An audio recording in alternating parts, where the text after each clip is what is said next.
once again to the video. In this one, I thought I would take a little look at the Formula One points system and how it's changed over the decades. 5 different incarnations of the points system dating back to 1950.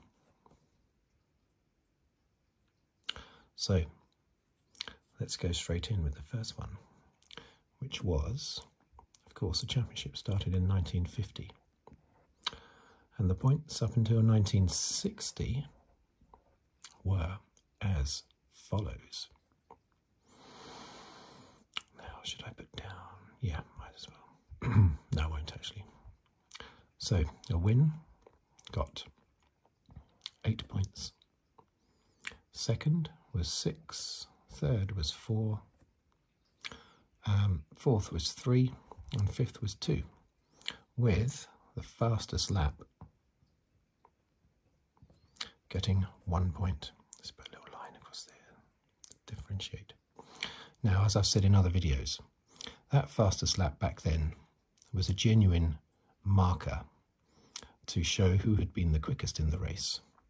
Nowadays, it's just a tactical stunt, which is why I'm pleased that they are getting rid of the fastest lap. More often than not, the person getting the fastest lap, the only reason why they're getting it is to prevent somebody else from getting the fastest lap. And as I've mentioned many times before, any driver can come in the last couple of laps, put fresh tyres on and go out and record the fastest lap. It doesn't mean that they were the quickest throughout the race. So I'm glad that they're getting rid of it this year. But back then it was okay. You didn't have that those sort of tactics in play back then. But it's amazing, just 5 positions gained points in a race. But of course there were not many finishes. So fewer point scoring positions for fewer finishes is perfectly fine, I think. Now, over here, I'm going to write down what it changed to. 19. Oh, that was that lasted for, how long was that? For 11 years, wasn't it? So I'm just going to put in brackets 11. Now, from 1961.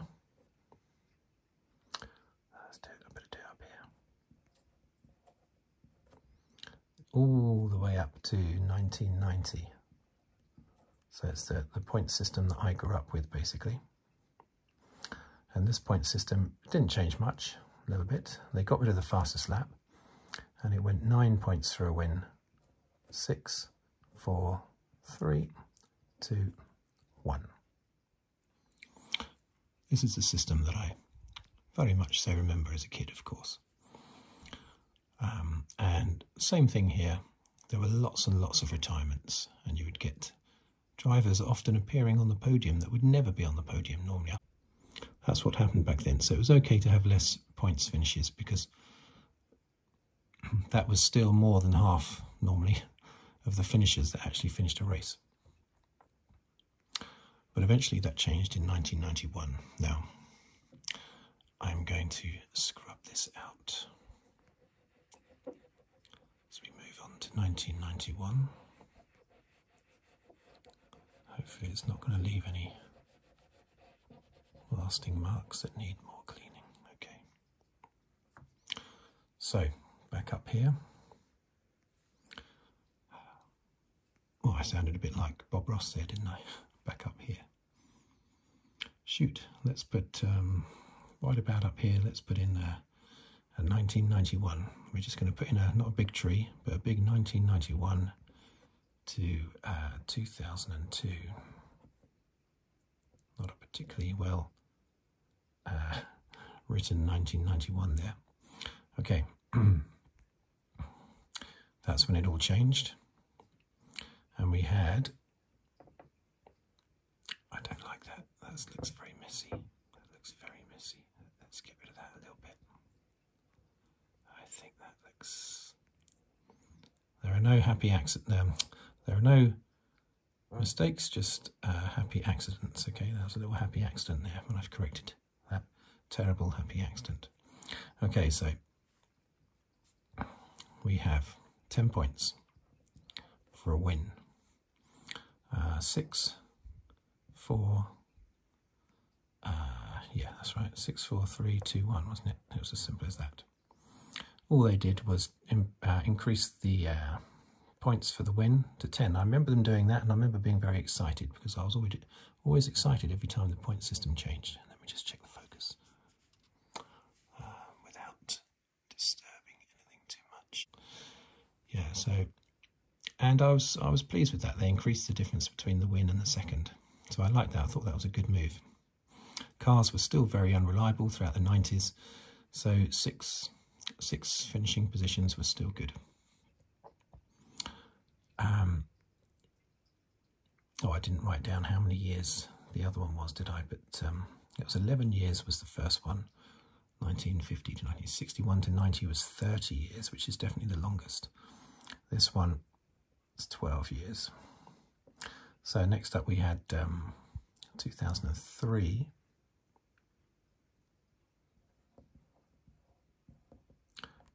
To 2009.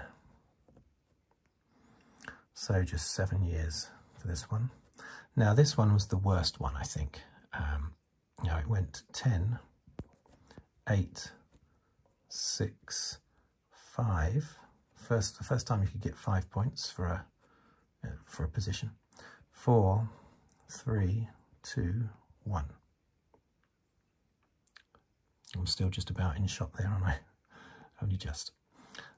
Now, what I didn't like about this was it was a desperate attempt to try and stop Schumacher winning championships too easily. I was very much of the opinion, and Murray Walker had the same opinion as well, that if a driver and a team deserve to win and keep winning, if they are winning and keep and continuously winning as a partnership, then they should be allowed to. You shouldn't hinder them. You should applaud them. And in years to come, you'll look back long after that dominance has finished and think, oh, where were you? Where were you when Schumacher and Ferrari were doing this, or when Verstappen and Red Bull were doing this, or when Hamilton and Mercedes were doing this? At the time, it might seem frustrating, but it's part of F1 history.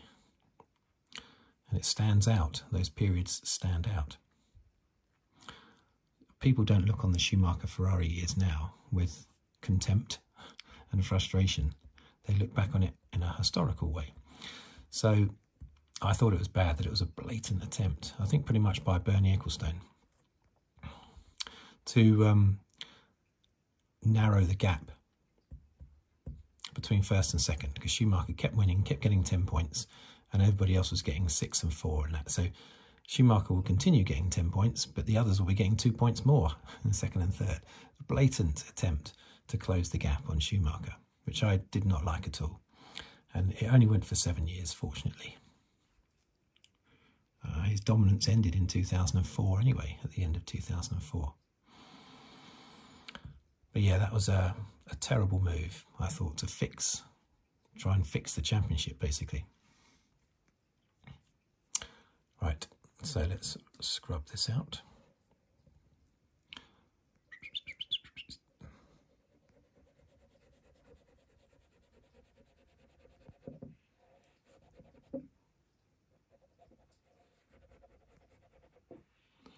And we're going to go for what is our final one, although I'm also going to put down what I think the points should be changed to now. So okay, so what we have now is from 2010 to present.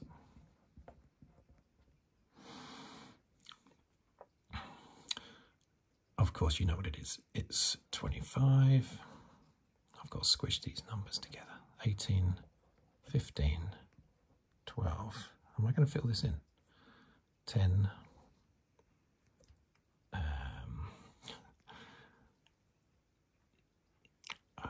8.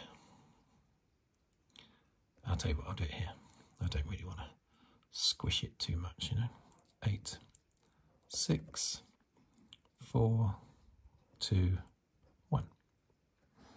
Let's check the focus again. It might get a bit wobbly as I check the focus. It always does. Oh, I had to rescue the situation there a little bit. Oh dear, oh dear. Okay. Sorry about that. Very unprofessional. That's a good job I'm not a professional. Right, so 25, 18, 15, 12, 10, 8, 6, 4, 2, 1. Now, when they changed from, the hilarious thing is that when they changed from 10, 8, which was the previous one, to 25, 18, initially, the people that they paid $1 million a minute to come up with a new point system that rewarded the driver more so, they came up with 25 for a win, 20 for second.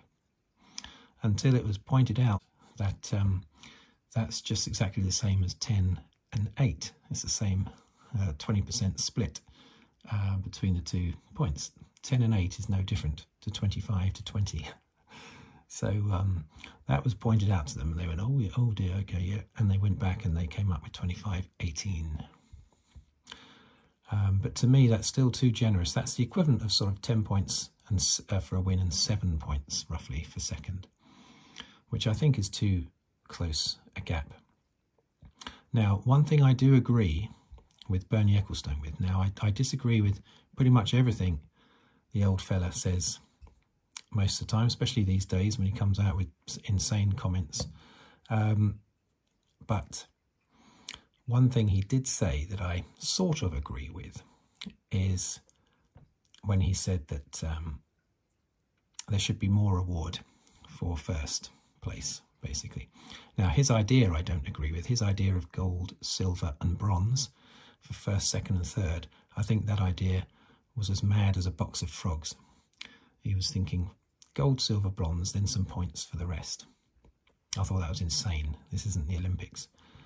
But the general idea of rewarding first place more so, I do agree with.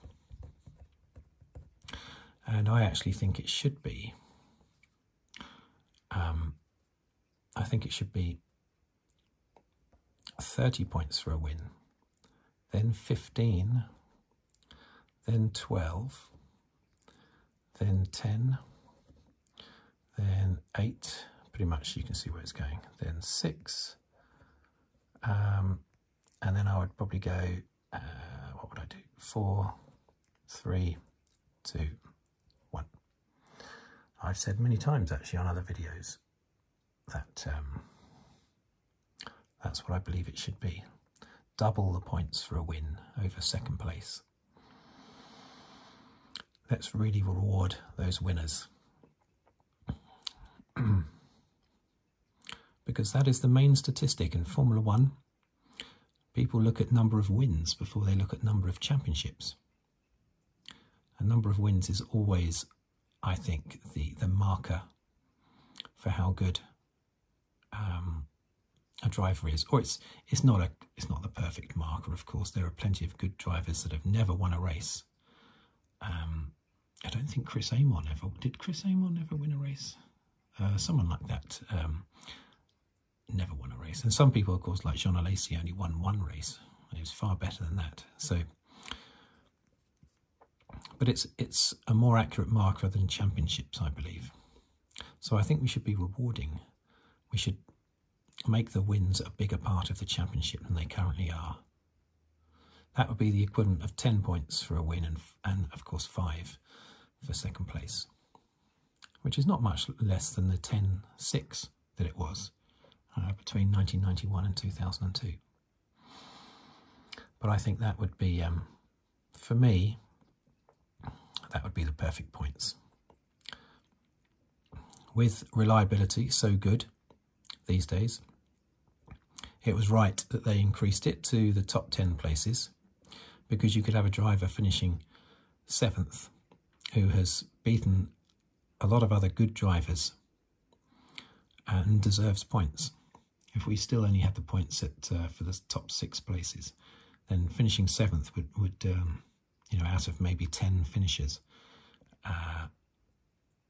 you know, that it's right that they wouldn't get a point. But now, when you've got, you know, 18 cars finishing 7th is very good and deserves points.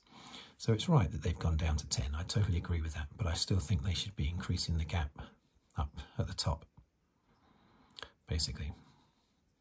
Still keep 3 points between 2nd and 3rd. It's mainly that gap between 1st and 2nd that I want increased. Okay, so I don't know what you think about that. I'm sure some of you will leave some comments about that, which would be great to see.